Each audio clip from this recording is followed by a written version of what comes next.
When I explain the basics of grammar, I usually tell my students that famous Russian words ты и вы are the same, as translated in English. And it is a certain element of politeness and nothing more.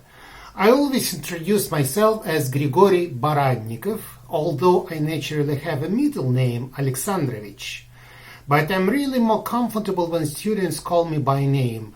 And by the way, they quickly get used to it and everything falls into place. Of course, we have a wonderful pronoun you in English, which is translated as ты or вы. After all, many Russians feel uncomfortable to say ты to a stranger at the first sight. In English, in the case of first acquaintance, there is a wonderful word Mr., which is not translated as господин, but simply it's a sign of request. Thus, if I were teaching English in English-speaking country, the students would call me Mr. Barannikov, and it sounds very, very formal. Or you can just say sir, which is essentially the same thing.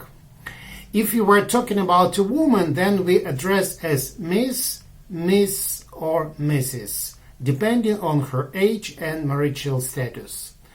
But friends and colleagues would call me Grigory because here the boundaries of subordination are already blurring. Быть на ты in English translates as be on the first terms. Accordingly, if a colleague wants to know if it's possible to contact me on ты, he can simply ask, "Can I call you Grigory?" And my answer, of course, will be, "Of course you can, no problem." It is interesting that even English children even call their friends' parents by their first names, and none of them makes a problem. However, in Russia, it is customary for all adults to be called by name and patronymic. My English teacher, Asfir Grigorievna, that was her name, she taught us pretty well, and we always addressed to her by her full name, Asfir Grigorievna. Even in my dreams, I could not dare to call her just Asfir.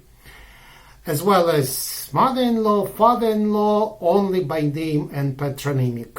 It is just because we are Russians and we have such a mentality.